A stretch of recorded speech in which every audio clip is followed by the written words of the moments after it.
Welcome to the Inspectations Podcast, hosted by Justin Starbird, CEO of the Aebli Group. In business, one of the most difficult tasks a leader must do is find a way to inspect what they expect.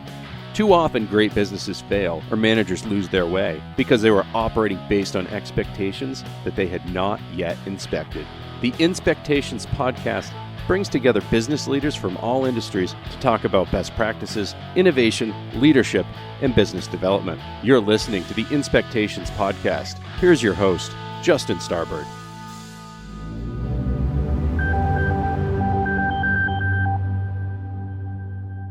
Welcome back to the Inspectations Podcast. My name is Justin Starbird, and today I get to welcome a pretty unique guy, a new friend, Greg Edwards, CEO of Canauri, formerly CyberStopper. Greg, thanks for joining me today. Thanks for having me, Justin. Hey, pretty excited to talk to you. You know, we're going to be talking about cybersecurity, a really important topic in today's business climate, and something that a lot of folks don't realize is something that they're actually looking for and they need. But before we get into that, tell me a little bit about Canauri, when you made that transition, and what you're doing today. Yeah, so my background has always been in IT. I've owned a managed services business that I actually still own today since 1998, and Canauri is the second software as a service business that I've started out of that company. The last was an offsite backup and disaster recovery company, and I started seeing the rise of ransomware as far back as 2012, and that's has been 10 years now, and that actually coincides with when Bitcoin became readily available, and that's really what's driven the cybercrime massive wave that we've had over the last 10 years is that availability of first Bitcoin and then all of the cryptocurrency that's available, because it's allowed these guys to get paid completely anonymously. So I sold the offsite backup company in 2016 and started what is now Canauri. Actually started that out as a full service managed security services practice, but we built Canauri as part of that because none of the tools that were in the market would actually stop actively running ransomware attacks. Sure. And that's what CryptoStopper was, the original product. We've rebranded and now are Canauri. And what Canauri does is it deploys bait files like a canary in a coal mine, except the canary is a predatory badass bird that attacks the attack and actually stops actively running ransomware that's gotten past all of the other defenses and is actively running on a network. Sure. Well, let's go back even and define some of these terms. I mean, we hear them in the news, you hear them, all over social media. You see it and pop-ups as you're browsing different websites. Yeah. So what is ransomware? How do people get it? And what does it in fact do we'll start with the personal side of things. Yeah. So fundamentally what ransomware is it utilizes encryption to lock files. So it takes the files that are on your system and essentially scrambles them. And then to be able to unlock them, you have to have a password that's an encryption key. And that's how they demand that ransom. They say, okay, if you want your files back, then you got to pay this ransom and we'll give you that password to unlock them. That's fundamentally what ransomware is and what it always has been. Some things have changed over time. They will now, in addition to encrypting the files on a local machine, they'll also exfiltrate the data and then demand a ransom, not only to unlock the files, but that if you don't pay, then they'll release them on the dark web. Yeah. And what's the end goal? I mean, of course, to get money for unlocking these files and not having them posted, but where's the motivation? I mean, it feels like that's something that a celebrity or a big business has to deal with. Yeah, so this is affecting businesses of every size. So I've seen companies as small as a few employees get hit and have their entire file system encrypted and not be able to access it, up to so Colonial Pipeline was one of the biggest ones in recent history that was hit, that shut down 45% of the gas and oil flow to the East Coast and caused massive disruption. And so you've got that breadth of the very small mom and pop shop that are vulnerable to it, all the way up to massive corporations and everything in between, including hospitals. So hospitals were something during the pandemic that were heavily targeted and hit. And you can imagine in a hospital environment, if you shut down the entire computer network, what that does to their ability to run. And just like any other business, it essentially stops them. Yeah. At Canauri, what is your mission now? I mean, it's a pretty big undertaking to look at ransomware, some of these cyber attacks and where they're coming from. How have you positioned your mission?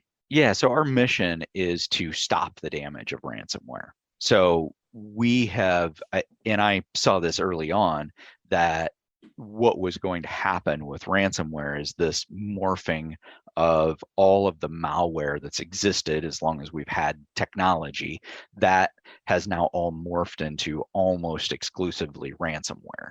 And so when you think about how malware has worked and has evolved over time, some always gets through. And so our mission is to be that last line of defense so that companies aren't completely taken down by a ransomware attack. So the attack can get through, and we call that defense in depth, where you try to stop it. But if it gets through, you've got another layer of protection, so that you don't have to then rely on your disaster recovery planning, shut the entire company down, restore all of the files, and these attackers actually go after the backups as well. So you may not even be able to recover. And so our mission is to stop that damage of a ransomware attack happening that I saw. So with the offsite backup company, we had 20% of our client base get hit by ransomware between 2012 and 2015. And so we were able to recover companies the way we were doing it. We were doing cloud backup and recovery before the cloud even existed, starting as far back as 2002. But it was still hugely disruptive. So we could have our clients' systems back up and running in 2 hours, but then they all had to connect remotely over the internet, which 10 years ago, that was like, people are like, what? Right. That was that was a cutting edge. Yeah, it was cutting edge back there. And to give you an example, in 2012 is when Hurricane Sandy hit the East Coast. We did 9 simultaneous recoveries for companies that were completely down. So their offices, they couldn't even get to their offices.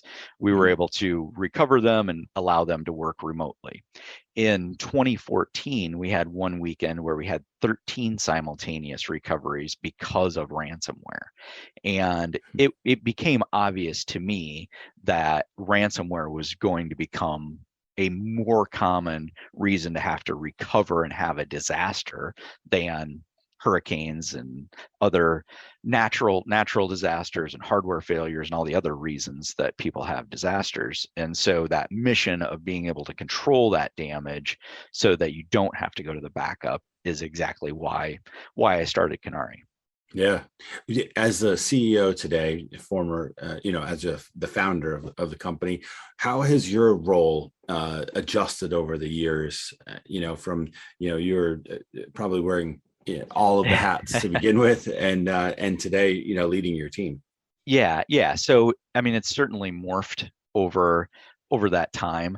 And we started out with 3 people, and now we're at 20. So we're still not a huge company.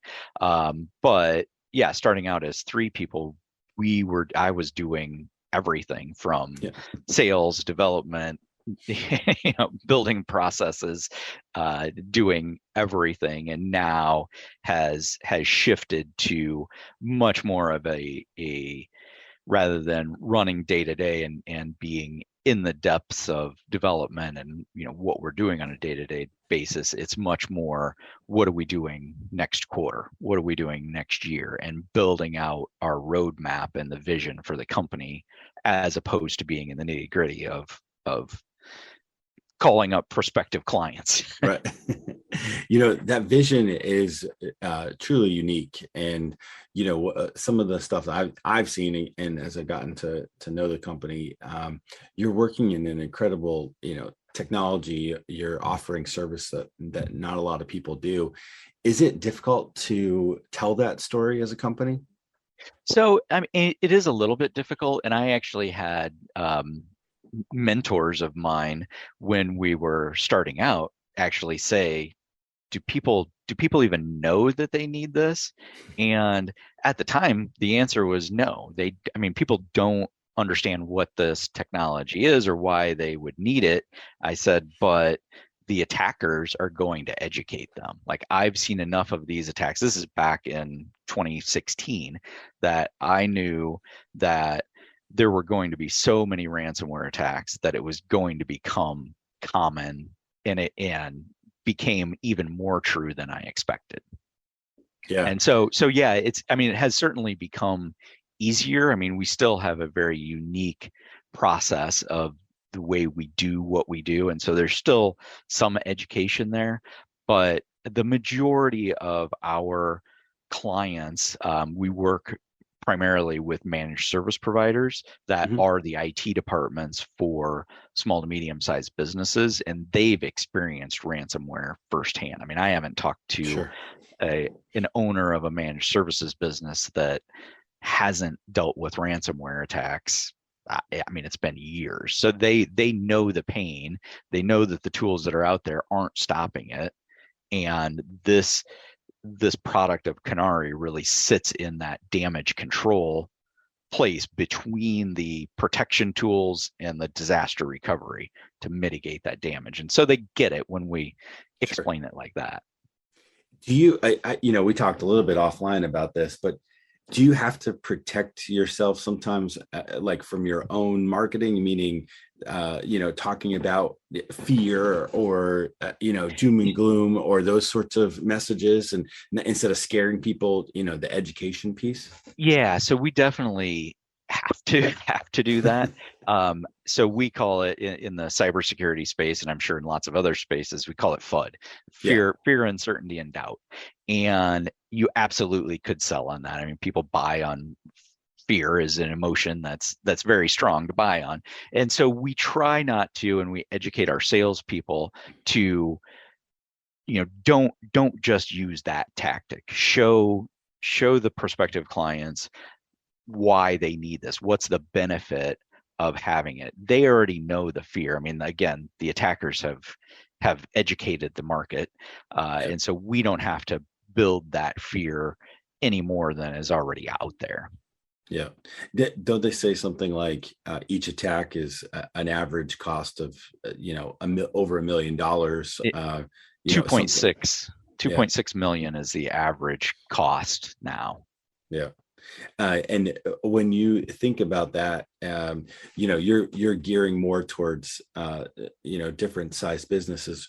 What does make Canauri so unique in the space right now? Yeah. So the big thing is that it's that after the fact stopping of the attack. So all of the existing cybersecurity tools out there are designed to prevent an attack, whether it be a ransomware attack or exfiltration of data. And if that fails, if that prevention fails, which happens all the time, then there's nothing else other than going to the disaster recovery. And so that's where with Canauri being that damage control, that's what makes it so different. And we use bait files to inform our algorithm, and we call it a post-execution termination algorithm. And really, it's just a fancy way of saying we're watching the files for malicious activity happening, and then we have a trigger that stops that activity. Yep. So we're talking a little bit abstract here in terms of, what the technology does, how the service helps customers. You've certainly assisted, dozens, if not hundreds of your clients, recover quicker and not have to deal with the attack. What are some like specific examples that you can talk about? Like, let's hear some stories. Yeah. So a couple of recent ones. One, and I won't give names of companies. Oh, of but, course. So one was a retail store that had 12 locations, and these ransomware attackers actually started their attack and it was a little after 6 p.m. on a Friday evening, which was intentional, so that they knew that the IT staff was out, and locked all of their servers, locked all of their local backups, and took them completely down. So 12 locations, over 500 employees, and shut them completely down on a Friday night. It took them until the next Monday. So they were down an entire weekend. They luckily did have offsite backups that they could recover from, but to get that back up and going, it took up 3 days to get back up and going, and then weeks to get everything back online. And then the attackers started running DDoS attacks. So they didn't pay because they were able to recover from their backups. Again, still took 3 days to get back up and going. But about 2 weeks later, after they were back up and running, they ran what's called a DDoS attack. It's a denial of service attack, and shut down all of their websites and continued to cause damage because they didn't pay. Right. So, so that was one example of a mid-sized company, a little over 500 employees. Another one that I dealt with was a 38-employee small manufacturing company. And they shut down their entire accounting system and locked all of the accounting and sales and quoting, all of their ability to be able to run the business. And in that case, they completely destroyed the server that housed all of that data. And it took about 2 weeks. I mean, they were able to, it was a little like basically ran off of paper for 2 weeks, and didn't shut down their manufacturing, luckily, which can happen. And they luckily had segmentation so that the production environment was separated from their accounting and business operations system. Sure. But talk about hugely disruptive. And that's a 38 employee company up to over 500 employee. And then you look back at the Colonial Pipeline event that was one of the biggest in recent history, that shut down gas and oil supply to the East Coast. It's the breadth of these attacks. There's no business that is not a target. Yeah. So that's just incredible, because, we're talking earlier, this is all a relatively newer form of attack on small businesses. Why do people not have this right now? Like, why would a small to mid-sized company, not invest in this, or think that they shouldn't invest in it? So the biggest thing has been that they think that they're not a target. And in both of those examples that I gave, the 38 employee and even the 500 employee, they're like, why would they? We're small companies. Why would they attack us? And the thing is, I mean, if you have a bank account and an internet connection, they know you have money, and they're trying to extract that money. And you add to that these attackers are not the hacker in a hoodie in his mom's basement that everyone thinks of. These are well-run criminal organizations that they're making millions and millions of dollars doing this. And in Russia, it is not illegal for these attackers to, as long as they don't attack companies that are within Russia, what they're doing is completely legal in Russia. And so I think back to if I were 20 years old and lived in Russia and didn't have the opportunities that I do here in the US, but I could go attack the evil United States of America and bring money back into my country. Would I have done that? I mean, I hope to think that I have more of a moral compass that I wouldn't have, but if it wasn't illegal and you were seen as almost a Robin Hood, Yep. then it's understandable why we have such a problem. Yeah. Are there certain times of year or certain industries that are affected at different times of year? I mean, you're talking about Russia and we're talking about, now we're talking about politics. Does a political cycle have anything to do with that? So not particularly. I mean, there are differing, like holiday weekends are a prime time for attack. And that's more logistical than it is seasonal. So they want to cause as much damage as they can while the IT department's not watching is really what it comes down to. And then there's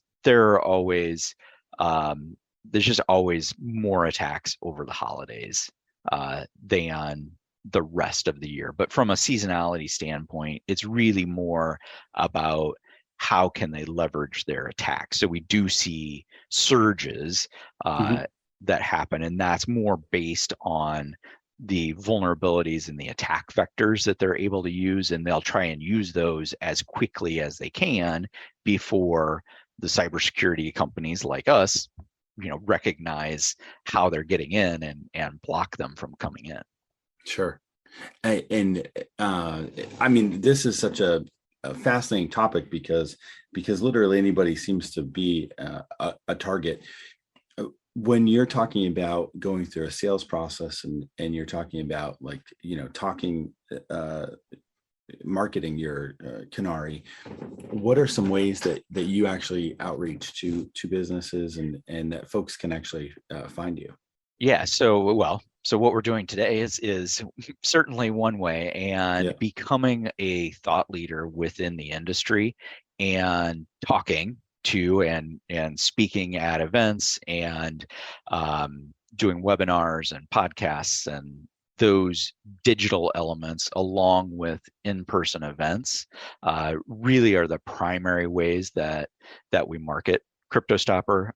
We write lots of blog articles.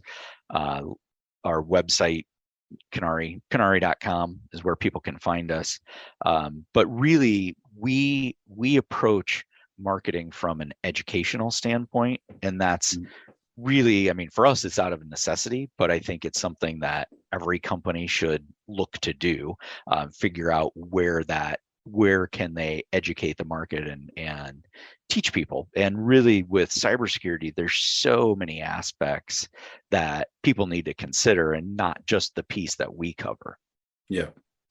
So Canauri is certainly one step. What are some other ways in which folks can continue to protect themselves against these sorts of attacks? Yeah. So the number one thing is what I call good hygiene. So it's really making sure that number one, you understand what technology assets you have, and that then number two, that those assets are all current and up to date with security patching.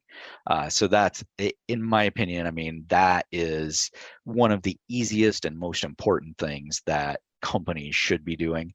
And then it's all about having the other layers of protection that are antivirus and making sure it's up to date, training your employees so that they aren't susceptible or aren't as susceptible to phishing attacks and social engineering.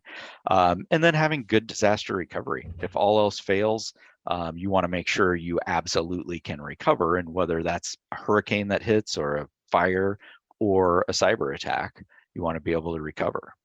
Sure. Yeah, right. They say employees are your greatest asset and also biggest risk, right? Yeah, absolutely. And putting that into cybersecurity terms, it's definitely the biggest risk. Yeah. Well, what's next for Canauri then? Yeah, so I mean, the big thing is growth for 2023.